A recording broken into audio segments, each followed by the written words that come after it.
All right, gang, we are rounded third, heading into home. We've done step one, founder deal. We've done step two, founder marketing. We've done step three, founder lead. And we are moving into the financing one. And so let me move my video over here. And so let me bump. Again, this is again, they all correspond with each other. And so how you interpret this, it's a dance. It's it's back and forth, but again, anything worth learning is gonna pay off. And so take the time to learn this. This is a logic model. Print this out, understand it. And and this is fun. Every deal is different. So how we analyze deals is we don't look for anything. We look for a problem around real estate, and then we fit it into something. And so we say, hey, what's the best way to maximize the profit and solve the problem?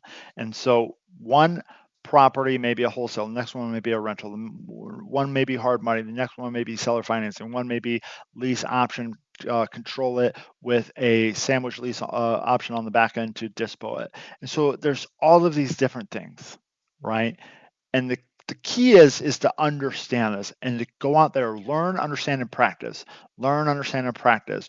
Go call somebody, go help somebody, find somebody that's doing this, and learn from them by adding value to them. Remember, the only way to make money is to sell something. The only way to sell something is to market your services to help them solve that problem. And so we're moving into financing. And so how we understand financing is we have financing, right? Both short term and long term. And so that is going to be all of these yellow, right? And then we have short term only. Don't use these for cash flow. It's too much, it's too expensive, right? Typically, I'm saying typically. Again, everything's typical. It's not always the rule. There's always an exception. Again, beginner, intermediate, advanced. Red is both direct with seller and um, third party. And then green is direct to seller only. Now, again, you can get these through third party. It's just a lot harder. So that's why they're in red. Or I'm sorry, that's why they're in green. And so we're starting off with the easy ones. And so if you got great credit and income, shop off the MLS, like exhaust all of these. That's one thing I regret when I first got into this arena is I did not exhaust all of these. I was a high six-figure earner with great credit, and I was so focused on getting a great deal that I did not exhaust. I didn't use any of these, right? And then I quit my job, and then I couldn't. It was much harder to find long-term money for my cash flowing properties that I wanted to buy. And I was able to get 8 cash flowing properties, but it was more. I was paying more. And so if you've watched this training, you've learned that it's easier to make 100 grand in a job than it is a business. And then you can transition those skill sets into a business. Use your job, use that credit, use the fact that banks love that more than they love, self-employed. And so in the world of, we're going to start over here with FHA, first time home buyers, stuff like that. You can get great opportunities over here. You can get rental properties. You can buy a lot with very little down.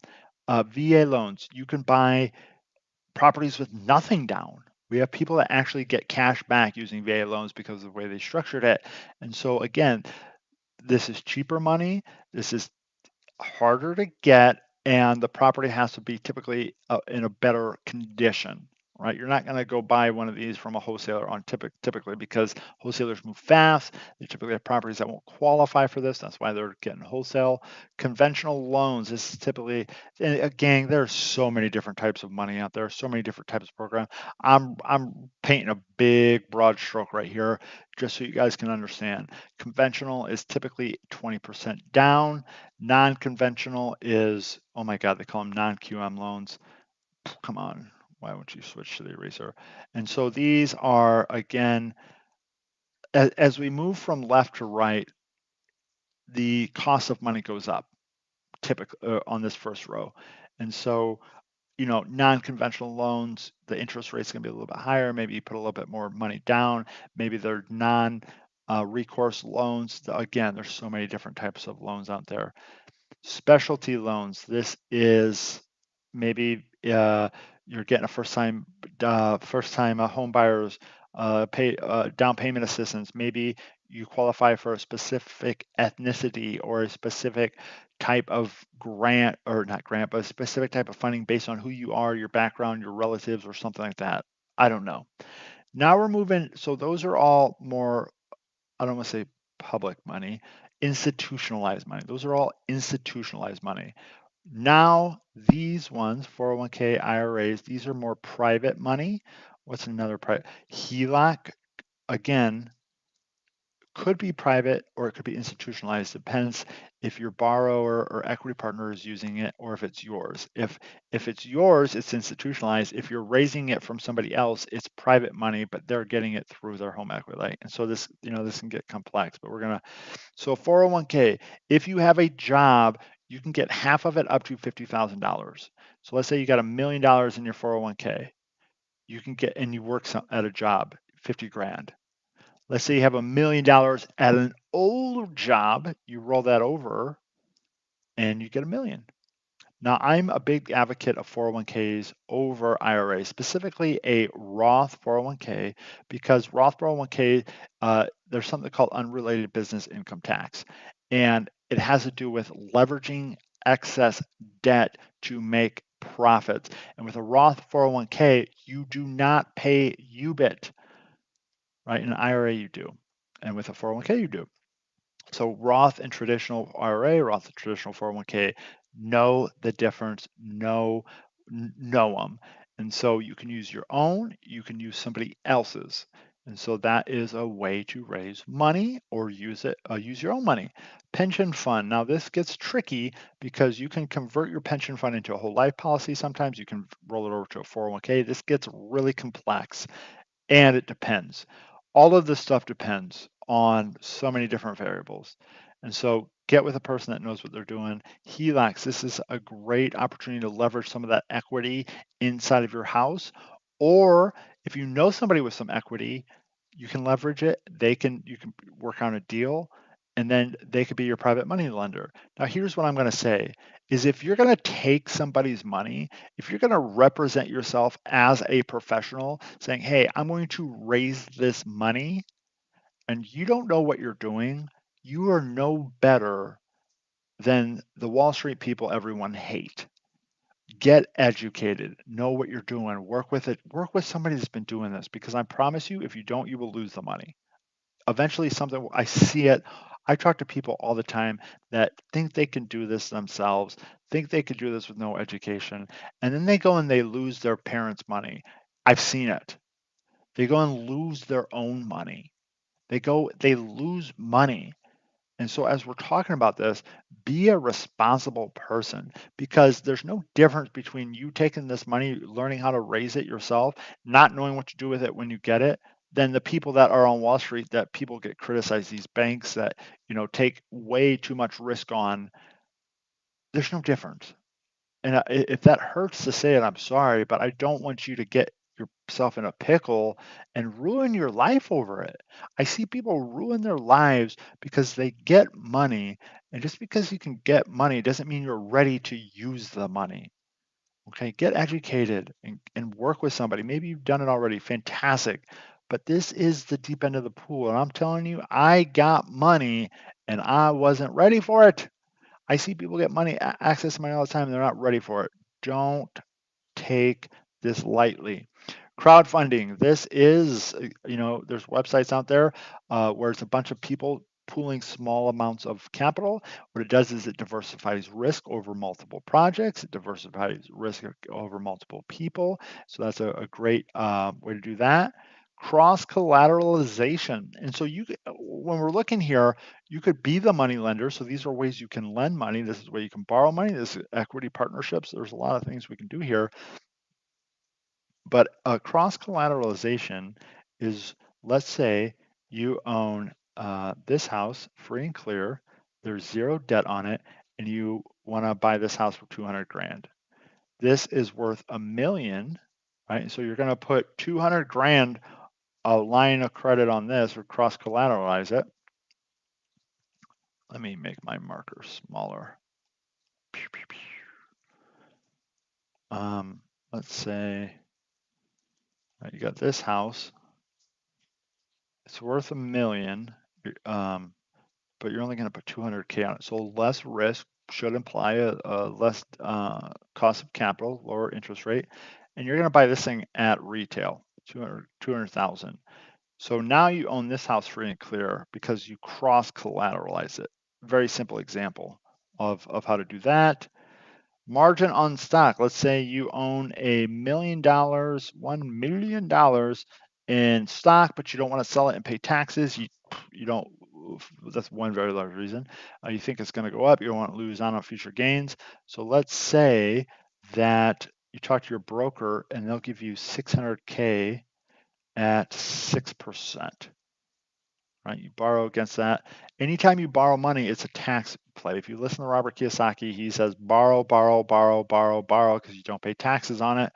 So you borrow it, and then you go buy a piece of property or a business, whatever, with that 600K. Equity partnerships. You're using somebody else's money. They're the money on it.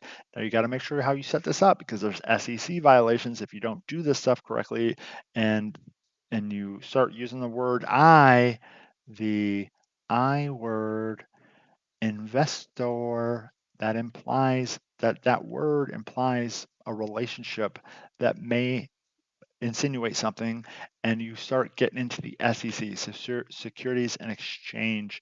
And the best way to do this is use attorneys. Oh my gosh, I can't believe I'm just bringing that up now. Always use professionals, always use attorneys, always have the other side use attorneys, because here's what will happen. It won't go as planned because it never does. I'm telling you, the deal never goes as planned. And then they're going to get mad and they're going to say you ripped them off. Eventually it'll happen. Maybe not on your first, second, or third, but you're going to get some angry person that you borrowed money from, typically some uneducated money, and they're going to say they're not going to like the reality of it. Even though you're paying them 15% risk, like you don't earn 15% for no risk. I know that. They don't. They think it should go exactly like it you said, right? And so I will never raise money from uneducated people again because I've been through that ringer. And so know the people you're raising your money. And so JV equity partnerships, these are very similar in nature. There's an ownership interest. They get decision making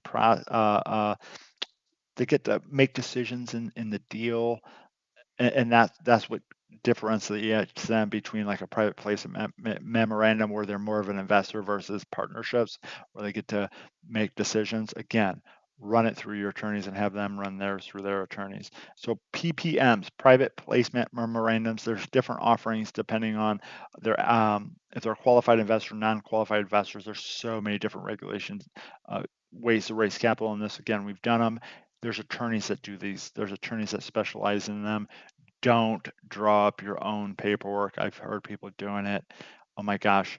Now, once you've done a couple, maybe that's cool, but understand we're working in the deep end of the pool anytime we raise money from somebody else, and you want to honor that and you want to protect yourself. Grants is essentially we've done historical rehab grants where we've had the city give us 40, 50, $60,000 to rehab a house and we don't have to pay it back. We have gotten grants because minority shareholders, minority, they're a minority in society, and so they've gotten grants to help them do business. There's tons of grants out there.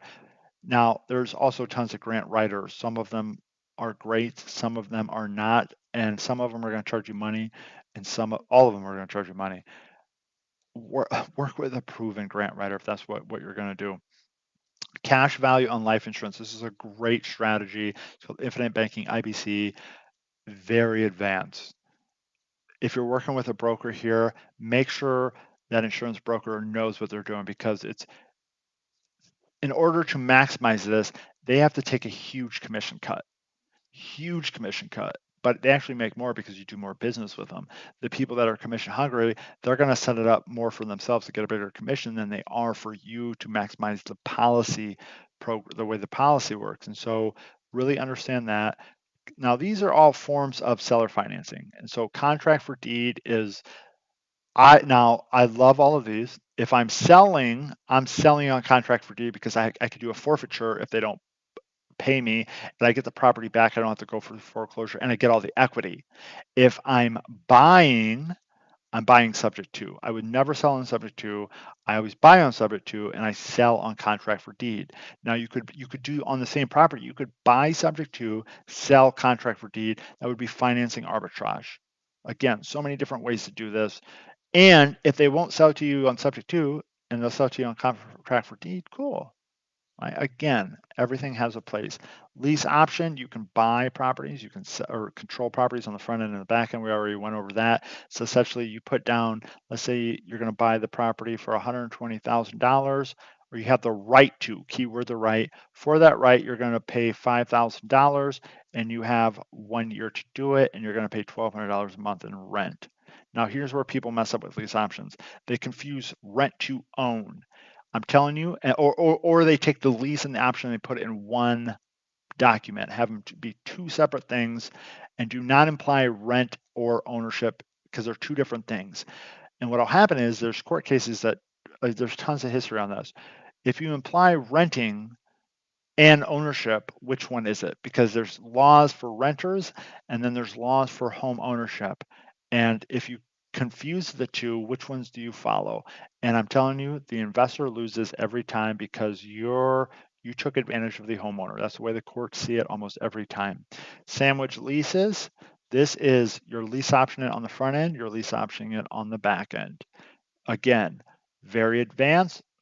Again, these are more sales and marketing strategies because you're looking to put buyers with sellers and get a nice cut of the arbitrage of the option premium and the monthly payment. Sub 2, this is an acquisition financing strategy.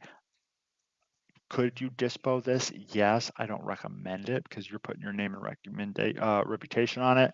So this is a great way. And essentially, the difference between this and contract for deed is sub 2 is the property ownership goes in your or your entity's name. The debt stays in the seller's name. Contract for deed is the seller maintains equitable title, meaning you don't get title transferred to your name until it's paid off, right? And there's different laws and there's different rules that goes, different types of ownership that goes with that. Signature lines of credit. Think of credit card. I bought my first house on a credit card. Think of checkbook lines of credit. Hard money. These are transactional type fundings. These are fix and flip type funding. You can use all of these for fix and flip. In fact, I prefer those for fix and flip. If you can figure it out, obviously FHA, VA, stuff like that, you can't do it, or it's going to be harder.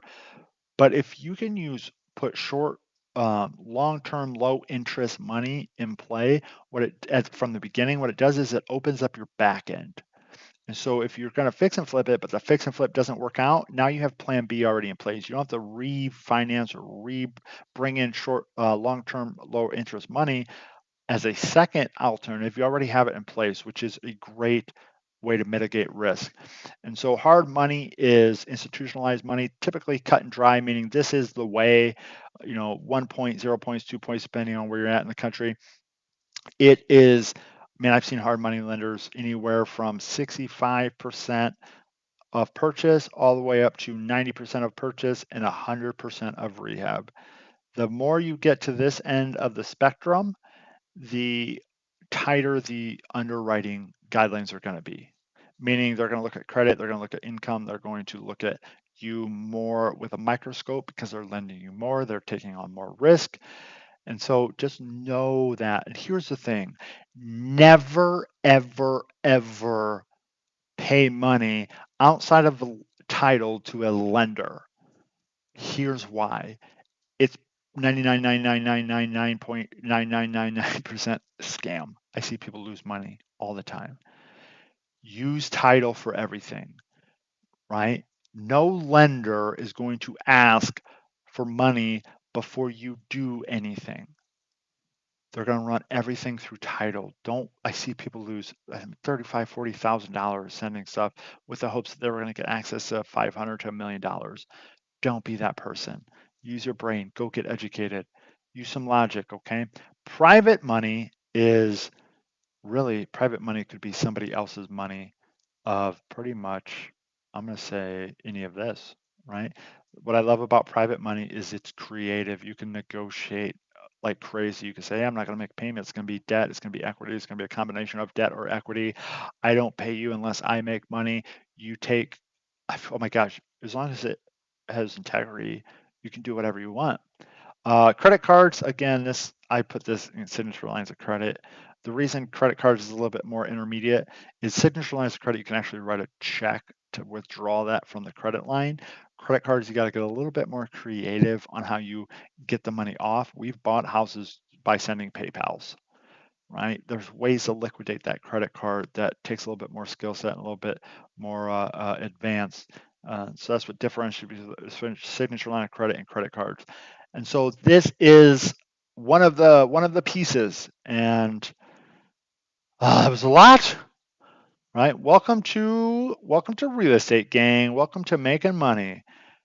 This is it. And the more you learn, the more you understand, the more you practice, the more opportunity there is out there.